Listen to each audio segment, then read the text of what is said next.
the fuck? Yeah, dude, this episode was crazy. Really, I was vibing with it, but the most confusing part was the end. Where, like, Misato and Kaji are like, starting to have sex again, and then she says, don't put that in there, and then I'm assuming it looks like she sets a pill down on the dresser. It looks like a pill, right? Yeah, all right, well, like a pill. Yeah, and then he's like... It's a surprise for you! And she's like, it's been 8 years, and I'm like, what the fuck is going on? Gross. But, let's start at the beginning. Shinji is gone. Yes. So basically, this is like the month that it took to get Shinji back for the most part. Yeah, Shinji's... He has been absorbed by the Eva. Yeah, like his body has disappeared, and like his consciousness has taken the form of his suit. That's just kind of floating in the... Yeah. And he's like talking to Rei. Because if you remember, he was not wearing the suit. Yeah. His mind created the suit like to serve as a hub for his brain or something like that. And then like he's like his consciousness is talking to Rei about the enemy, what kindness is, what happiness is. Yeah, all kinds of sorts of things.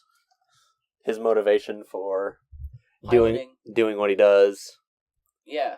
Basically, we get the vibe that he's becoming more willing to fight in the Eva. Yeah. Because one, it's the only time anyone is ever nice to him and gives him praise. Right, that's crazy. And whenever he quits, everyone's just mean to him. Yeah. And then also, like, if he doesn't do it, who is going to destroy the enemy? Yeah.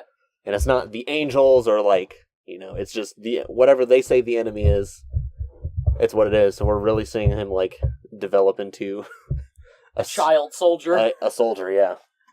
Not to be dismissive of soldiers, but you know that, especially in fiction, that soldier mindset of like, a good soldier is not a human being with thoughts and feelings. And it's a robot who does what you say. Yeah. Destroys the enemy, does his mission. Yeah. Give him some gunpowder, turn him into Raiden. Yep. Let him snort some gunpowder, send him out to Liberia.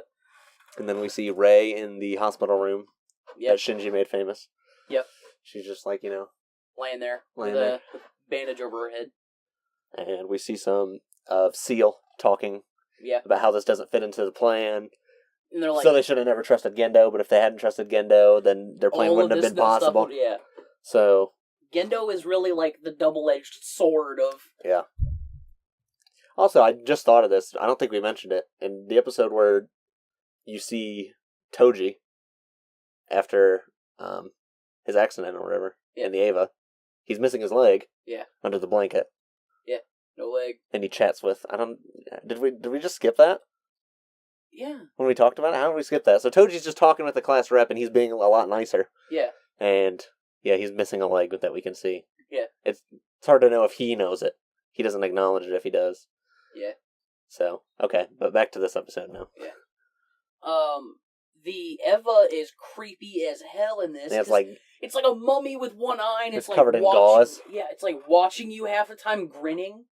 Tyler called it the moon from Majora's Mask. Because it looks like it's got like 4... simultaneous emotions going on. It's like angry, in pain, happy. This thing's, it's like, and I'm like, man, is it like staring at them? And then I'm like looking at it, and it's not staring at them. It's staring at the camera. It's staring at us. Oh shit! And we kind of find out what the Evas are in this episode, kind of. Ritsuko says they're man-made. And made in man's image. And they have human consciousness in them. Yes. And so I think that goes along with, I think Yui is in Eva 1. Okay, that's where I'm leaning towards as well. Yeah. Alright.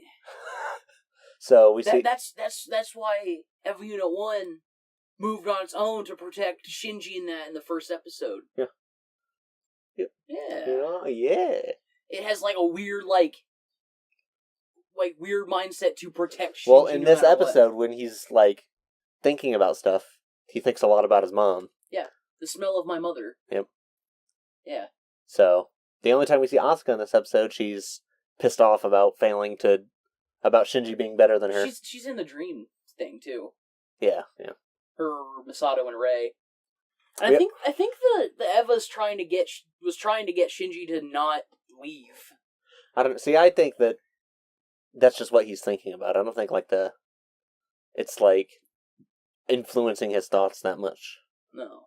See, I took it as it was trying to get him to not leave because it's like maybe it's lonely. That's why I had the naked Misato and like like if he embraces this fake Misato or Asuka or Rei, then like he's staying. Yeah. Instead of going out to the real world where like the relationships are complicated and hard. Right. And they're confusing. Yeah. Because he has strange feelings for all of them. Right. So he's a 14-year-old boy. He doesn't know what he wants. So yeah, there's lots of cool imagery when we're in Shinji's head. Yeah. A recurring one though is a train car. Yeah, he's in a train car. Whenever he's like just talking to somebody, a fictionalized version of somebody in his mind, he's almost always in a train car. A train car that is like red. Yeah, it looks like it's like dusk or something. Yeah.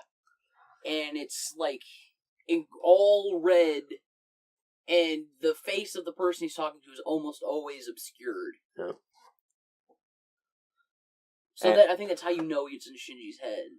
And I think like we get some more stuff about Gendo too, because when he's talking about like the enemy and stuff, there's a shot of a black background, and then it's got Shinji like kind of in the bottom left, and then like Gendo's like dark blue, and he's like towering over him. Yeah.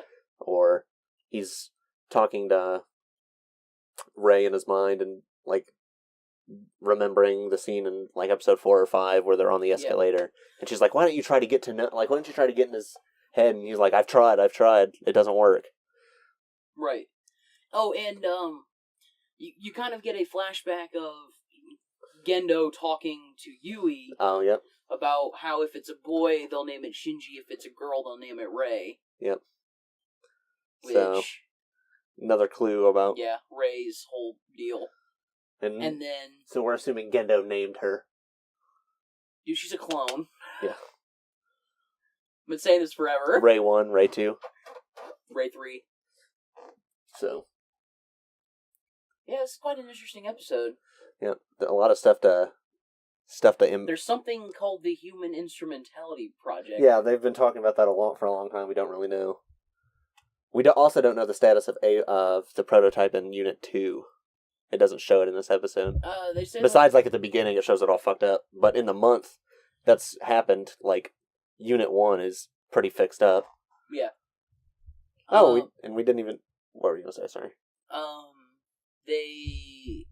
They said it would take a while for them to get fixed, so yeah, they called it like the Hayflix. The Hayflix point or something. Yeah. They're just throwing names out like the Kleinfield. And I don't know how much of it is like just gibberish and how much of it is like halfway based on science or something. Right, I don't know. So, the Sea of Dirac. Like what? Yeah. What? I like the my favorite scene is probably when Misato's like the entry plug leaks and then like Shinji's fake suit. Yeah, and Misato's like hugging it and crying it. And she's like, what good is science if it can't save one life? And then like you go back in Shinji's head and he's like a little baby and he's floating around. Yeah. And he like slides out of like the weird angel cord thing. And that's kind of when you get the scene between Gendo and Yui and the flashback or whatever, and Yui's talking about how if a human wants to live, then they can make their life heaven. They can make anywhere on Earth heaven or something. Yep, and that's what like he sails into space as a little baby towards the blue, and then when Misato opens her eyes, he's laying there naked. So he's back. In what form? We're not exactly sure yet. Yeah. Have anything else for this one? Not really. All right, good ass episode. Oh yeah. And we'll see you in the next one, guys. See you guys later.